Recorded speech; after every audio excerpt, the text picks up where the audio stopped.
একটি বছর পরে আবার ফিরে এলো মাহে রমজান।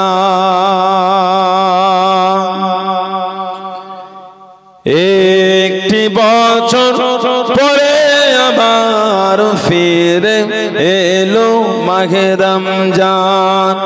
মুমিন হৃদয়ে পড়ল সারা, মুমিন হৃদয়ে পড়ল সারা, মুমিন হৃদয়ে পড়ল সারা। উঠল জেগে নতুন প্রাণ। একটি বছর পরে আবার ফিরে এলো মাহে রমজান।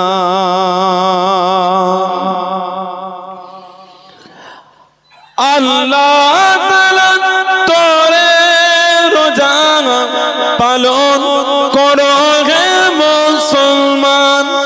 আল্লাহ তাআলা তোরে রোজা পালন করো হে মুসলমান। নিজে হাতে দিবেন তিনি সিয়াম সাধনার পুরস্কার। নিজে হাতে দেবেন তিনি সিয়াম সাধনার পুরস্কার। রমজানের রোজা পালন আল্লাহ তাআলার ফরমান। একটি বছর পরে আবার ফিরে এলো মাহে রমজান। মুমিন হৃদয়ে পড়ল সারা, মুমিন হৃদয়ে পড়ল সারা, মুমিন হৃদয়ে পড়ল সারা। উঠল জেগে নতুন প্রাণ। একটি বছর পরে আবার ফিরে এলো মাহে রমজান। রমজানের মাসে পড়ব সত্য পথে গড়ব জীবন। রমজানের মাসে পড়ব সত্য পথে গড়ব জীবন। বিপদ আপদ আসবে না ঠিক মতো হয় যদি রোজা পালন। বিপদ আপদ আসবে না ঠিক মতো হয় যদি রোজা পালন। রমজান সে তো ঢাল স্বরূপ, হৃদয় ভরে গাও তার গান। একটি বছর পরে আবার ফিরে এলো মাহে রমজান। মুমিন হৃদয়ে পড়ল সারা, মুমিন হৃদয়ে পড়ল সারা, মুমিন হৃদয়ে পড়ল সারা। উঠল জেগে নতুন প্রাণ। একটি বছর পরে আবার ফিরে এলো মাহে রমজান। আল্লাহুম্মা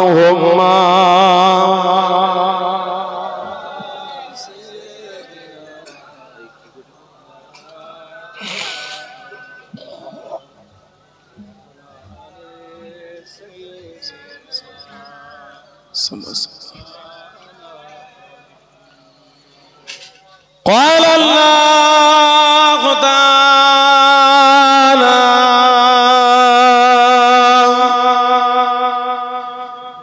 في كلام المزيد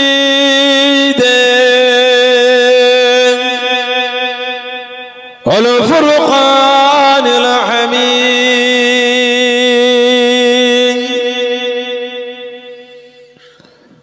شهر رمضان الذي أنزل فيه القرآن.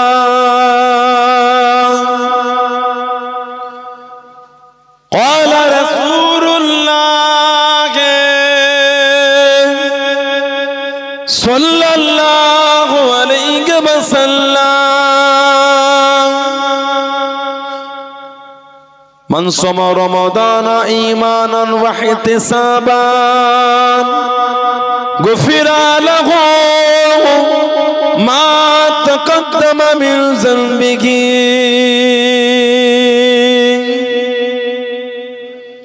প্যারে হাজিরানে মজলিস, আমার ইমানদার ভাইয়েরা, নেককার আল্লাহওয়ালা গণেরা, যুবকেরা, মুরব্বিয়ান বাপজানেরা, সমবয়স্ক আমার নওজওয়ান গণেরা, আজকের আমাদের সোহাই দাউদিয়া মাদ্রাসার সম্মানীয় একনিষ্ঠ কমিটি সাহেবান গণেরা, সম্মানীয় মাদ্রাসার আসাতিজ ইকরাম গণেরা, আমার প্রিয় সম্মানীয় মাদ্রাসার ছাত্র ভাইয়েরা, পর্দার আড়ালে অবস্থিত আমার মা ও বোনেরা, বিভিন্ন গ্রাম, বিভিন্ন পাড়া থেকে আগত আমার ফুরফুরা শরীফের মুজাদ্দিদুল জামান হুজুরের সিলসিলার মুরিদ মুতাকিদিন পাগল গণেরা, খিদমাতে এসে হাজির হয়েছে। আমি অধম গুনাহগার, নালায়েক, খাকসার পাপী। আমার মনে হয় আজকের মাহফিলে যতগুলি মানুষ বসে আছেন, সবচাইতে বড় গুনাহগার থাকতে হলে সেটা আমি আছি, আমি পাপী, আমি গুনাহগার। আল্লাহ আপনাদের কাছে হাজির করিয়েছেন, দোয়া করেন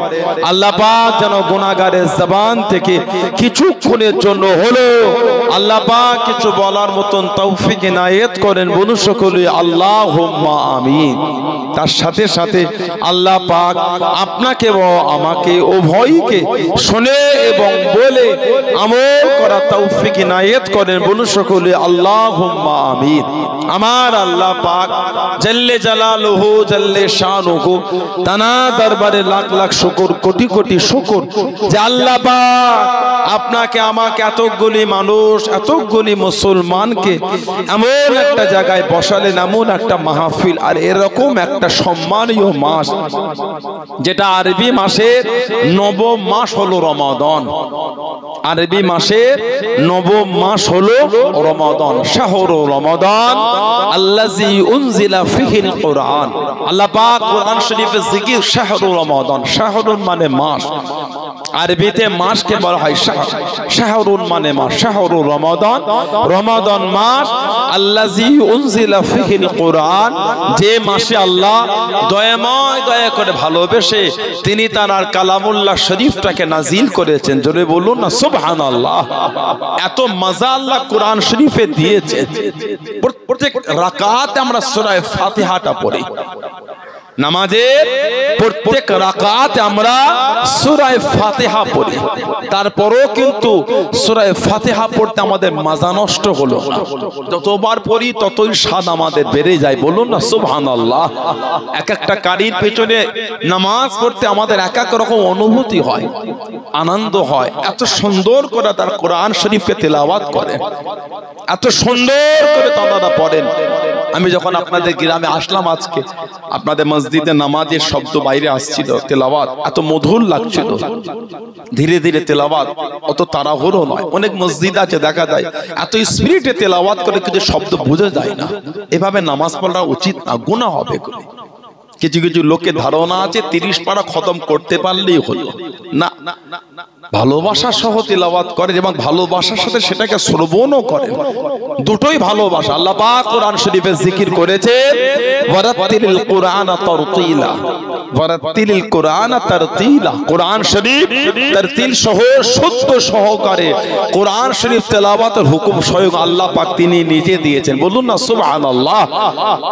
কোরআন শরীফ আল্লাহ মজা দিয়েছেন, এমন একটা কিতাব আল্লাহ নাজিল করেছেন যে কিতাবের শুরুতে আল্লাহ পাক বলে দিলেন জালিকাল কিতাব লা রাইবা ফি হুদাল লিল মুত্তাকিন। আল্লাহ পাক কোরআন শরীফে জিকির করে এই কিতাব জালিকাল কিতাব মানে হাযাল কিতাব, এই কিতাবে লা রাইবা ফি, ভুল তো দূরের কথা, আল্লাহ বলছে লা রাইবা ফি, সন্দেহ বলে কিছু নাই।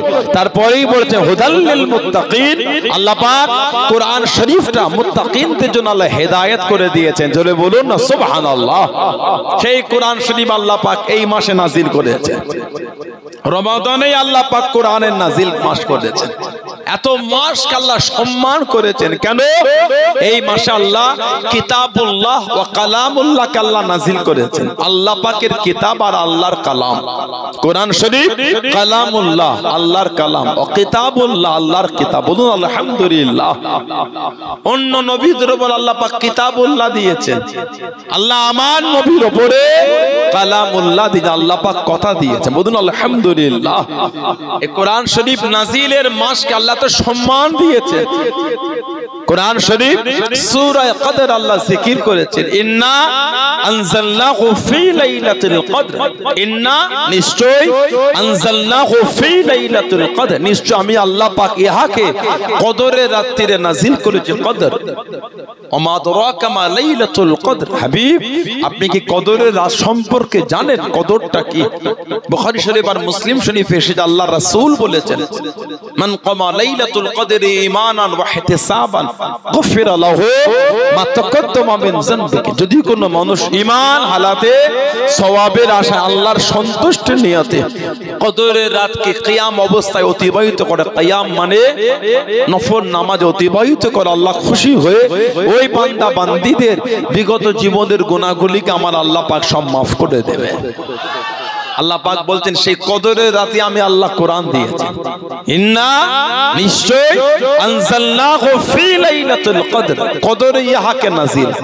কদরটা কি? আল্লাহ পাক তিনি নিজেই বলেছেন, লাইলাতুল কদরি খায়রুম মিন আলফি শাহর। আল্লাহ পাক বলেন আমি আল্লাহ কদরের রাত 1000 মাসের থেকে আমি আল্লাহ উত্তম করে দিয়েছি। কেন? আল্লাহ পাক কোরআন শরীফকে ওই রাতেই নাজিল করেছেন। কোরআন নাজিলের দিন আল্লাহ 1000 মাসের থেকে আল্লাহ সম্মানীয় করেছে। সেই রহমতের মাস, সেই রমাদান মাসে আল্লাহ আমাদের বসিয়েছেন। আল্লাহ পাক কোরআন শরীফে জিকির করেছেন, ইয়া আইয়ুহাল্লাযীনা আমানু, এই ঈমানদার বিশ্বাসী বান্দা বান্দীরা, কুতিবা আলাইকুমুস সিয়াম, তোমাদের উপর আমি আল্লাহ পাক রোজাকে ফরজ করলাম, তোমাদের উপর আমি আল্লাহ রোজার হুকুম দিয়ে দিলাম।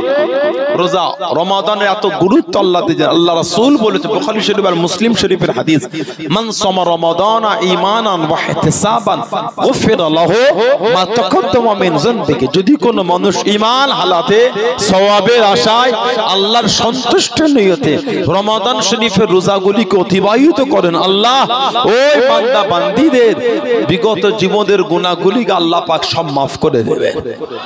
কিন্তু দুঃখ লাগে আমাদের সমাজের কিছু লোক রোজা রাখে না। এই তো সবাই ইসাস সবটা মিটলো ফুরফুরা সে গতকালকে। আজকে হলো 25শে ফাল্গুন, 24শে ফাল্গুন সকালে ফজরের পরে আখেরে মোনাজাত হয়। আপনারা অনেকে ছিলেন। এবছর হোটেলটা তুলনামূলক কম, তারপরে দিনের বেলা খাওয়া বন্ধ ছিল। কি বলে? আসল কথা বলতে লজ্জা লাগে না তো? সেটা ফুরফুরা শরীফ হোক আর যেখানেই হোক। কি কিছু কিছু মানুষ এগুলো আবার হুজুরদের দোষ দেয়। এখানে হুজুরের কোনো দোষ নাই, আমি আপনি কি করব? কথা বলেন না। একটা সাবাল্য, একটা ম্যাচিউরড ব্যক্তি, একটা জ্ঞানওয়ালা সুবুদ্ধি ব্যক্তি, একজন বড় মানুষ সে খাচ্ছে, হুজুর দোষটা হুজুরের হয়ে গেল। ফুরফুরা হুজুরদের দেখা দুর্নাম করার একটা সহজ পন্থা এটা। যাকে দেখতে পারো না তার চলনটাই বেঁকা বেঁকা লাগে। এটা একটা মানুষের ধরনাই হয়ে দাঁড়িয়েছে। লা হাওলা ওয়ালা কুওয়াতা ইল্লা বিল্লাহ। আমরা তো অনেক সচেতন করেছি। কেউ যদি স্বইচ্ছায় আল্লাহর বিধানকে অবজ্ঞা করে, গুনাহগারটা ফুরফুরা শরীফের হুজুর নাই, যে করেছে সে হবে। কথা ঠিক না ভুল বলছি? আপনার সাথে আমার মনের অমিল হতেই পারে, তার জন্য মিথ্যা দুর্নাম এটা কিন্তু উচিত না। এবছর রমাদানে দিনের বেলা তো আমরা বার হতে পারি না, দরবারে থাকি, ভেতরে আফতারের ব্যবস্থা, এইসব ভাইগুলো সব ছিল, এইসব সব চলে এসে এখন একদিন কাটে না, সব চলে এলো। এইসব এখনো ঘুমের চোখের ঘুম যায় না। সব এলাকার ভাইরাকে থাকে তো 3 দিন খেদমত করে, ইফতার নিয়ে ব্যস্ত, সব মেহমানদানি নিয়ে। কিছু কিছু মানুষ এসে বলছে হুজুর টুপি মাথায় দিয়ে হোটেলে বসে খাচ্ছে, মানে লজ্জাটুকু তাদের নাই, লজ্জাটুকু তাদের, আল্লাহর ভয় ভীতি অন্তরে কিচ্ছু নাই। ওলি দরবারে গেল আল্লাহর বিধানকে লঙ্ঘন করে। কথা বলে না। দাদা হুজুরকে ভালোবাসে হুকুম কার? আল্লাহ। আমরা দাদা হুজুরকে আল্লাহ আল্লাহ রাসূলের জন্য ভালোবাসি। আচ্ছা, দাউদিয়া মাদ্রাসায় এসেছেন, 22 আউলিয়ার মধ্যে নিয়ে একজন আল্লাহর ওলি। এই যে হুজুরের ভালোবাসায় রমাদান শরীফ এত লোক চলে এলেন, হুজুরকে ভালোবাসি কার জন্য? আল্লাহ আল্লাহ রাসূলের জন্য। আমরা ওনার জন্য আল্লাহ আল্লাহ রাসূল ভালোবাসি না, আল্লাহ আল্লাহ রাসূলের জন্য আমরা ইনাকে ভালোবাসি। দাদা হুজুরের জন্য আমরা আল্লাহ আল্লাহ রাসূলকে ভালোবাসি না, আল্লাহ আল্লাহ রাসূলের জন্য আমরা দাদা হুজুরকে ভালোবাসি। সমস্ত ওলিদের করে আমরা হাক্কানি আলেম উলামা সবাইকে আমরা আল্লাহ আল্লাহর রাসূলের জন্য ভালোবাসি। আল্লাহ আল্লাহর রাসূলের জন্য দাদা হুজুরকে ভালোবেসে দরবারে যেতে পারলাম, আর সে আল্লাহর বিধান আর নবী পাকের হুকুমকে মেনে রোজা রাখতে পারলাম না। বাচ্চা বাচ্চা ছেলেগুলো রোজা রেখে ফুরফুরা হিসেবে ঘুরলো। কি কথা ঠিক না ভুল বলে? শরীয়ত কে লিয়ে মজাক করাটা উচিত না। ওই ব্যক্তিদের কাছে আল্লাহর পাকের ওই বিধানটা তুচ্ছ হয়ে গেল। যদি আল্লাহর বিধান, রোজা রাখার বিধানকে তারা গুরুত্ব দিত, তারা কোনোদিন রমাদান শরীফে দিনের বেলা খেতে পারত না। জান চলে যাবে, তারপর রোজা ভাঙবো না, এটা হলো মুমিনের ঈমান। জোরে বলো।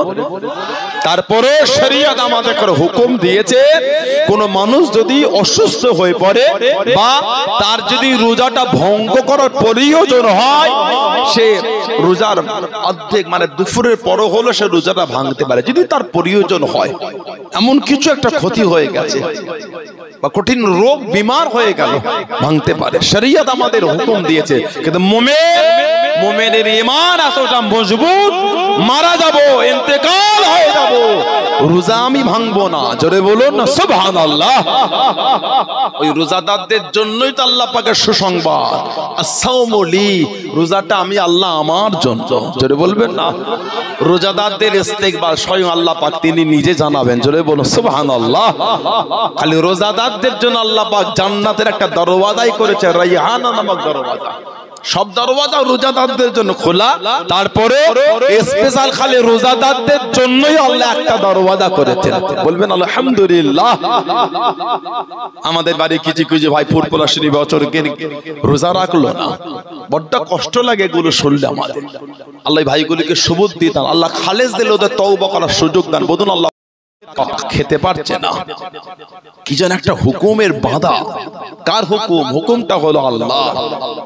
2 মিনিট বাকি, 1 মিনিট বাকি, 10 সেকেন্ড বাকি, তারপরও খাবার উঠছে না। ওই যে মসজিদ, আল্লাহু আকবার, এই যে আজান, আল্লাহর ধ্বনি, আল্লাহ মহান, আল্লাহ বড়, এই যে আওয়াজ, তারপরে বিসমিল্লাহ বলে খাবার গালে উঠছে। সুবহানাল্লাহ বলেন। যতই পালোয়ান হন, যতই ক্ষমতাওয়ালা হন, 10 সেকেন্ড নয় 5 সেকেন্ড আগে খাবারটা গালে তুলতে পারছে না। আল্লাহ মহান, ক্ষুধা লাগা অবস্থা তো খাবার গালে নিচ্ছে না। আল্লাহ পাক ওজন্যই তো রোজাদারদের সুসংবাদ দিয়ে বলে দিয়ে, রোজাদারদের বদলা স্বয়ং আমি আল্লাহ পাক, আমি নিজে। জোরে বলো। আর একটু জোরে বলা গেল না? সেই রহমতের মাসে বসেছেন, মনটা ভালো করে, কিছু হলো নিয়ে বাড়ি যান। কে মানে না মানে বলতে পারবো না, আমি মানি। এই মানা, এই ভালোবাসা, এই মহাব্বত তৈরি করে। কে মানো না মানো আমি বলতে পারবো না। যারা মেনেছেন, যারা ভালোবেসেছেন, যারা মোহাব্বত করেছেন, তাদের থেকে শিক্ষা নেন ভালোবাসা কাকে বলে, মানা প্রেম কাকে বলে। সাহাবা হুজুরদের দিকে দেখে, মানার মতন মানা, ভালোবাসার মতন ভালোবাসা আমার নবী পাকের সাহাবারা বেশি চিনে। বলুন আলহামদুলিল্লাহ। আমার নবীর একটা সাহাবী ছিলেন, ওনার নাম ছিল হযরতে আব্দুল্লাহ রাদিয়াল্লাহু তাআলা আনহু। আল্লামা ইবনে হাজার আসকালানি রাহমাতুল্লাহ হুজুর কিতাব লিখেছেন, আল্লামা আল ইসাবা ফি তামহিজিস সাহাবা বলে। তৎসহ বিভিন্ন কিতাবে এসেছে হযরত আব্দুল্লাহ যুলবিজাদাইন রাদিয়াল্লাহু তাআলা আনহু। সাহাবারা ওনাকে ডাকতেন 2 চাদরওয়ালা। জানার ইসলামের আগে নাম ছিল আব্দুল উজ্জা, উজ্জার দাস বা উজ্জার বান্দা। মুসলমান হলে নাম হয়ে গেল আব্দুল্লাহ। বললেন না সুবহানাল্লাহ। বর্তমান সময় কিছু কিছু মানুষ মুসলমানের নাম শুনলে একটুখানি গা জানা জ্বালা জ্বালা করছে। কথা ঠিক না ভুল বলছি? বড্ড কষ্ট লেগে যায়। কেন এগুলো হবে আমাদের মধ্যে? কেন এই চিন্তা আমাদের মধ্যে? আমাদেরও উচিত না অন্য সম্প্রদায়ের লোককে হিংসা করা, কথা ঠিক না ভুল? আমার ইসলাম তোমাকে শেখায়নি এটা। আমাদেরও তো উচিত না অন্য সম্প্রদায়ের লোককে ঘৃণার চোখে দেখা, তারাও তো আল্লাহর বান্দা, তারাও তো আল্লাহর বান্দা, এটা আমাদের উচিত না। কিন্তু আমার ট্রেনে যেটা হলো আমরা প্রতিবাদ করেছি, প্রয়োজন হলে পথে নামবো যদি এর প্রকৃত ব্যবস্থা আইনত ব্যবস্থা না হয়। দেখেন ওটা শুধু হিন্দু মহিলার মুসলিম ব্যক্তি বলে নয়, যদি ওটা কোনো মুসলিম মহিলা হিন্দু ব্যক্তিকে মারতো ওটাও আর নয়, ঠিক না ভুল বলছি? আজকে আপনি মারবেন, কালকে উনি মারবে, পরশু উনি মারবে, তা আইন বলে তো কিছু থাকবে না, যে যাকে খুশি মারবে, যে যাকে খুশি। এটা ভাবে দেশ চলতে পারে না, এভাবে সমাজ চলতে পারে না। আজকে আমার হিন্দু বোনটা মেরেছে বলে শুধু প্রতিবাদ না, না, যদি কোন মুসলিম বোন কোন হিন্দু ওইভাবে একজন বয়স্ক লোককে মারতো, ওটা আমাদের জন্য প্রতিবাদ করা দরকার হতো। অন্যায় যদি হয় তাকে শাস্তি তার হবে, প্রশাসন আছে, আইন আছে, সংবিধান আছে। যদি নিজেরাই আইন হাতে তুলে নেওয়া হয় তাহলে কোর্ট আর থানা এগুলো রেখে লাভ নাই, বন্ধ করে দেন ওগুলি।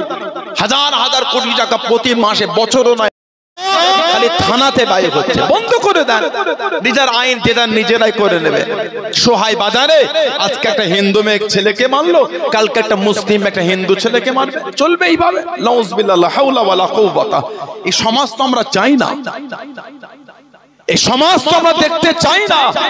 আমরা তো চাই সম্প্রীতির সমাজ, ভালোবাসা, মেলবন্ধনের সমাজ। আজকে আপনি করছেন, কালকে উনি করবে, পরশু উনি করবে, তা আইন বলে কিছু না, অরাজকতা শুরু হয়ে যাবে। আল্লাহ এই নোংরা কর্ম থেকে আল্লাহ সকলকে দূরে রাখেন, বলুন আমিন। অন্যায়কারীদের শাস্তি হোক, এটাই আমরা চাই, যে ধর্মেরই হোক। ধর্ম থেকে বলতে পারো, অন্যায় থেকে শাস্তি দেন আপনারা। রাস্তাঘাটে বাসে চলাফেরা জানা কেমন অন্যরকম পরিস্থিতি হয়ে যাচ্ছে, ঘৃণা লাগে গরি। আজকে এই খবর পেলাম নাকি বসিরহাটের দিকে নাকি একটা মন্দিরের উপর আক্রমণ হয়, যদি হয়ে থাকে অন্যায় হয়েছে।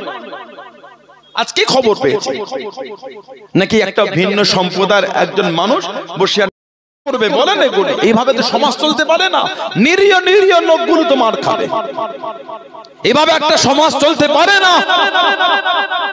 আবার কদিন আগে খবর পেলাম ওই বারাইপুরের ভেতরে বিন্দাখালী, সেখানে মসজিদে একটা ভিন্ন সম্প্রদায়ের ছেলে মসজিদের মেম্বারের কাছে দাঁড়িয়ে পেচ্ছাপ করেছে। হতে পারে না, এগুলো সমাজ চলে না এইভাবে। এভাবে সমাজ, সভ্য সমাজ কোনোদিন এগিয়ে যেতে পারে না। তাই প্রশাসনদের উচিত অন্যায় হলে তাড়াতাড়ি তাকে ধরে শাস্তি দেওয়া, সে যে সম্প্রদায়। আজকে না কালকে মুর্শিদাবাদ একজন নোংরা লোককে ধরেছে একটা বাজার থেকে, সে দাঙ্গা লাগা থেকে ধরা পড়ে গেছে। তার হয়ে আবার কতজন সাফাই গাইছে, লজ্জা লাগে না? নোংরা লোকে সাফাই গাও। আল্লাহ হিংস্র ব্যক্তিদের হাত থেকে আল্লাহ আমাদের হেফাজত করে, বলুন আল্লাহুম্মা আমিন। সমাজ যেন কেমন একটা হয়ে গেছে, এক সম্প্রদায় আর এক সম্প্রদায়ের লোককে দেখলে যেন ঘৃণা করছে। ওনার হিন্দু ভাই, সম্ভবত তার স্বামী স্ত্রী, আমি ঠিক জানি না, সম্ভবত আমার হিন্দু ভাই একটা হিন্দু বোন গাড়ি থেকে পানি বার করে করে সবাইকে দিচ্ছিল, দেখেছেন আপনারা কেউ? আমি ভিডিও দেখলাম। আবার আমরা অনেক সময় দেখেছি আমার হিন্দু ভাইদের করে কত মুসলমানরা তারা পানি দিচ্ছে, কত শরবত খাওয়াচ্ছে। একটা সম্প্রীতি মেলবন্ধনের সমাজ আমাদের।